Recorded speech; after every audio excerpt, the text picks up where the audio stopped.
You know, in this world of endless scrolling and perfectly crafted online lives, what does it even mean to be true anymore?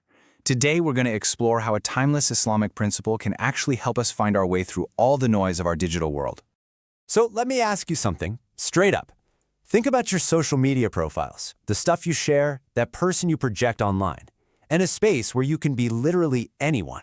Is the you that you show the world a true reflection of who you are? It's a tough question, I know, but it's right at the heart of this whole digital dilemma we're in.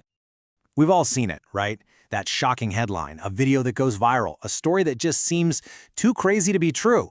Disinformation is everywhere, and it spreads like wildfire. And it's not just harmless gossip either. It's often a deliberate attempt to create chaos and division. It's making it harder than ever to figure out what's real.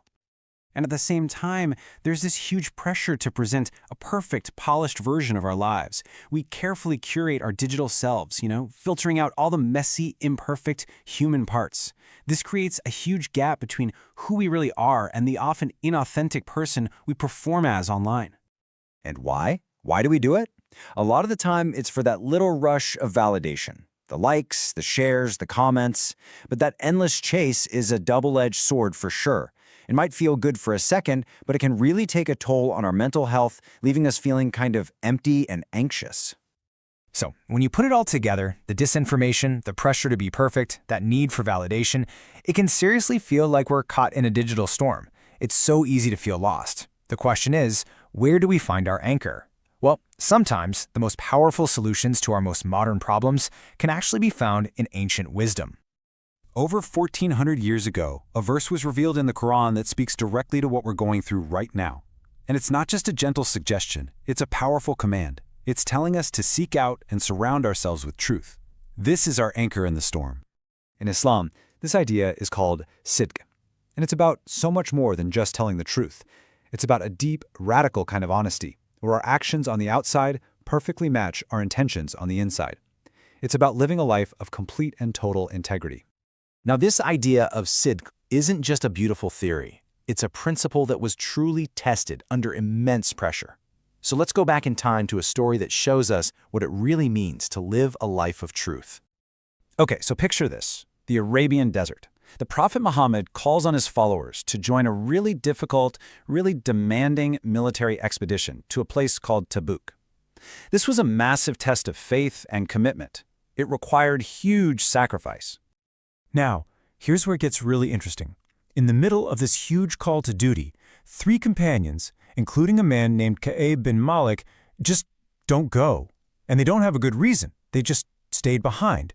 So when the army returns, they're at a crossroads. Do they make up an excuse, or do they face the music and tell the truth?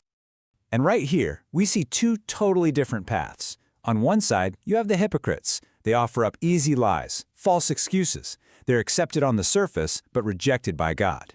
But on the other side, Ka'ab and his friends choose the much, much harder path. They choose painful honesty, admitting their failure with no excuses. And their reward? Divine mercy and complete forgiveness. The crucial point here is that their choice wasn't just about saving themselves. As scholars point out, their very public act of telling the truth became this powerful moral lesson for the entire community.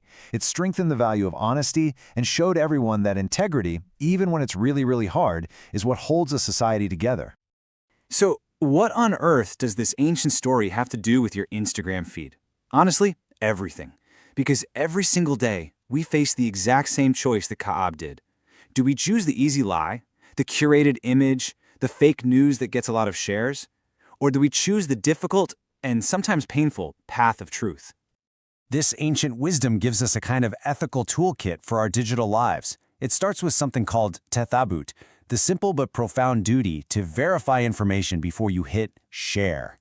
It continues with amana, which is the sacred trust of respecting people's privacy. Then there's adl, the call for justice and fairness in all our online conversations. And finally, it's about protecting human dignity, which means never, ever using technology to shame, bully, or humiliate anyone. The Prophet Muhammad, peace be upon him, gave us this beautiful roadmap. He said that truthfulness leads to righteousness, and righteousness leads to paradise. It's such a powerful reminder of where this journey of truth can ultimately take us. So what does this actually look like day to day? Well, it's about committing to truth in everything we post. It means taking that extra second to check something before we pass it on. It means refusing to join in on online abuse, slander, or mockery. And when we give advice, we do it with kindness and sincerity, not to publicly shame someone. And what's absolutely fascinating is that modern science is now catching up to this ancient wisdom. Studies are finding a direct link between honesty and our own personal well-being. See, psychologically, living a lie creates this constant, low-level stress that just wears you down. But when you practice integrity, it frees up all that mental energy. It actually leads to better health and less depression. So being truthful isn't just good for the world, it's really, really good for you. So we end where we began, with a question. That verse from the Quran commands us to be with the truthful. In our modern world of digital filters, curated lies, and viral lies, living up to that command is our challenge. So the question I'll leave you with is, how will you